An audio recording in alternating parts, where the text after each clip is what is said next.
kendini bulman için, yani kendi karakterini keşfetmen için bazen kaybetmen kendini gerekiyor. O kayıplarda eksikliklerini görmen gerekiyor. Ve o eksikliklerini bulup, düzeltip kendine kazanım olarak katman gerekiyor. Bu gerçekten muazzam bir gelişim yöntemidir.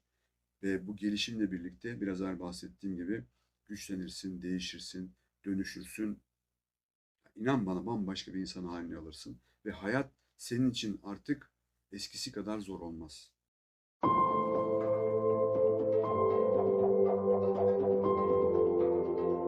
Yani cümlenin içinde olduğu gibi bazen kaybetmen gerekir.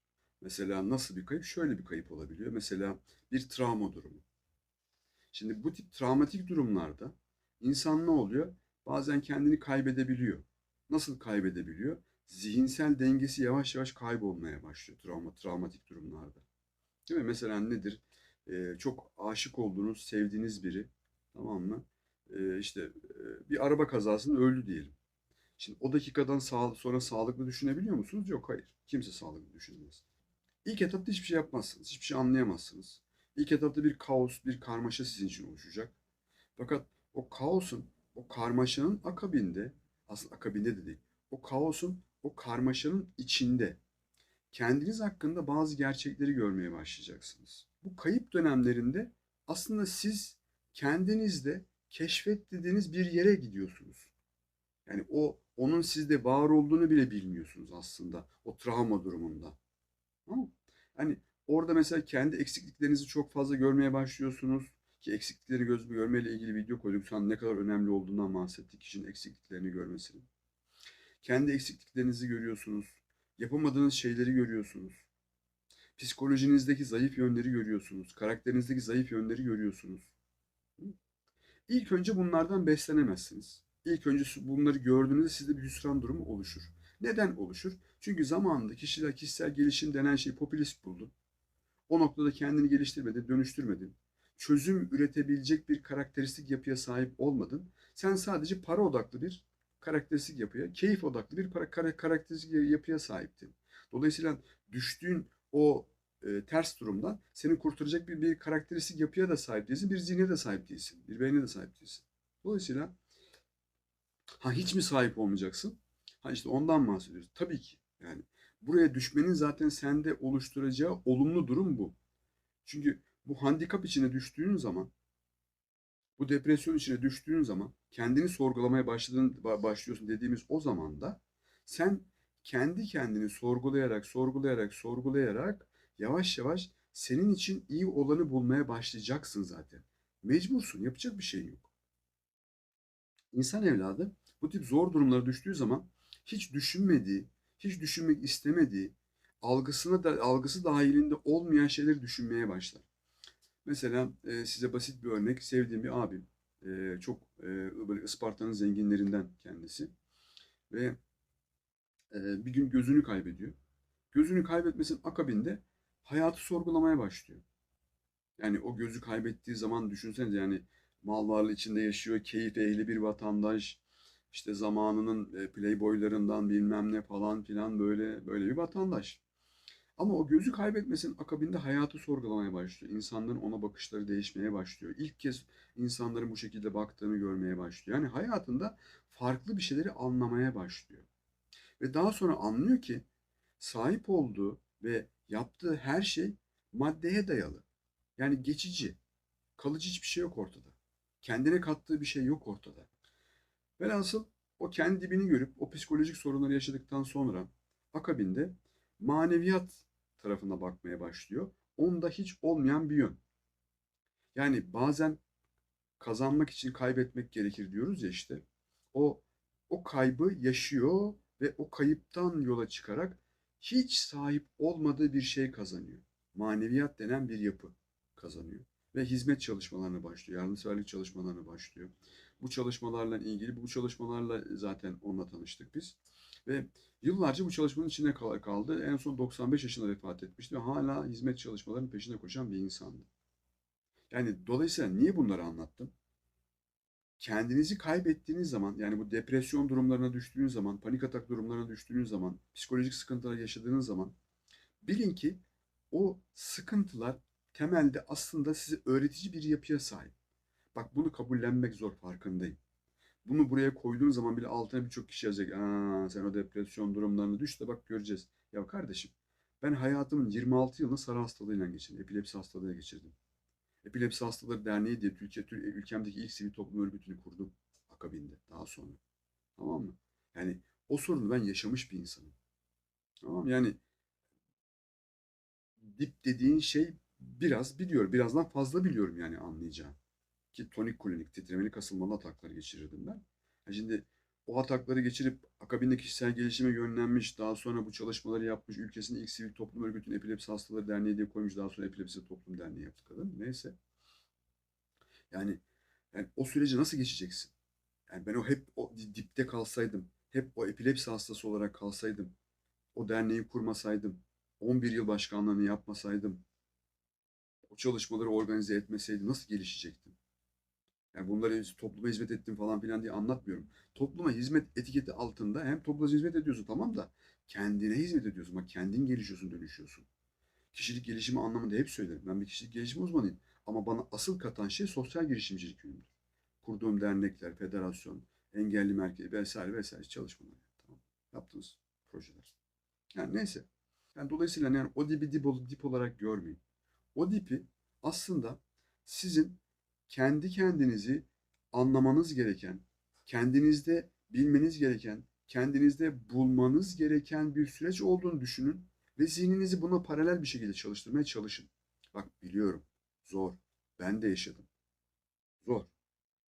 Zor olduğunu kabul ediyorum. Ama imkansız değil. İmkanlı kardeşim. Ben yaptıysam sen de yaparsın. Başka biri yaptıysa ben de yaparım, sen de yapar. Bir insan yaptıysa her insan yapar. Her zaman söylüyoruz bunu. Neyse. Hani o dibi gördüğün zaman kendi motivasyonunuzu bulun. Kendinizinkini keşfedin ve ondan beslenin. Ama beslendiğiniz zaman dediğin gibi kendi zayıflıklarınızı görerek beslenin. Çünkü kendi zayıflıklarınızı görmeden beslenemezsiniz. Onu unutun. Yani sonuç olarak kişi dibi gördüğü zaman oradan çıkabilmenin yolu eksikliklerini kendine kazanım olarak sağlayabilmendir. Yani o eksikliği görüp onu bir kazanım haline getirebilmen gerekiyor. Onu dönüştürmen gerekiyor. Onu kendine kazandırman gerekiyor. Eksikliklerini elinden kenara itemezsin. Çünkü o sana ait. İttiğin her eksiklik o senin eksikliğin kardeşim. O kalır durur söyleyeyim. Bir yere kaybolmaz senin eksikliğin. Yani benim şu eksikliğim var ama ben yani benim için yok. Ben hayatıma bakıyorum kardeşim. Neye bakıyorsun? Hayırdır? Sen eksikliğini görmezlikten geldiğin eksiklik sana ait değil mi yani? Yok değil. Nasıl değil? Bir düşün. Eğer o eksiklik sana ait değilse daha evvelden onu niye hissettin eksiklik olarak? Hissettin ki sana ait olanı. Sana ait olmasa niye hissedesin ki? Onu hissettiysen ve sana aitse ve senin hislerin bundan etkileniyorsa ki daha evvel hissettiğinde sorun hissettin kendinde. Öyle değil mi? O sorunu kenara koyduğun zaman bilinç altında dibe ittin demektir. O çıkacak bir gün ortaya. Bir sorun yaşadığın zaman ve ona paralel bir sıkıntı yaşadığın zaman hop o kendini mutlaka gösterecek kardeşim. Dolayısıyla kendi eksikliklerimiz biz öyle elimizin kenarıyla itemeyiz. Bunlardan ne kadar beslenirsek o kadar daha karakterimiz güçlenir. Hayatı o kadar daha iyi algılarız. Daha güçlü yaşarız hayatı. Ve bu gücün bize getirdiği kazanımlarla birlikte hayalimiz, amaçlarımız, ideallerimiz noktasında çok daha başarılı insanlar haline kesinlikle ama kesinlikle alırız. Yani dediğim gibi yani dibi görmek yani tamam zordur. Her zaman söylüyorum. Zordur. Yani yani kişisel gelişim zaten zor. Zaten kolay değil kardeşim. Kim kolay diyor ki kişiliği geliştirmenin kolay olduğunu kimse söylemiyor. Yani hep söylüyoruz. Kişilik gelişimi, insanın dönüşümü yani bir kadının tabii doğum yapması gibidir. Doğal bir şekilde kadının doğum yapması gibidir. Sancılıdır. Kendi kendini doğurursun kardeşim. O kendi kendini doğurmak o kadar kolay mı yahu? Bazen o dibi görmen gerekiyor işte. O dipler seni besliyor işte. Uyan. Tamam mı? Ben kendi adıma buralardan çok beslendim. Sizin de buralardan besleyeceğinizi umut ediyorum. Tamam mı? Yani dipleriniz konusunda e, yorumlara yazın. Elimden geldiği kadar o dipler hususunda size ipuçları vermeye çalışırım. Kendi adıma birçok dibi gördüm. Hala da dipleri görürüm. O dipler bitmeyecek, söyleyeyim. Yani bu yaşam böyle dipsiz bir kuyu.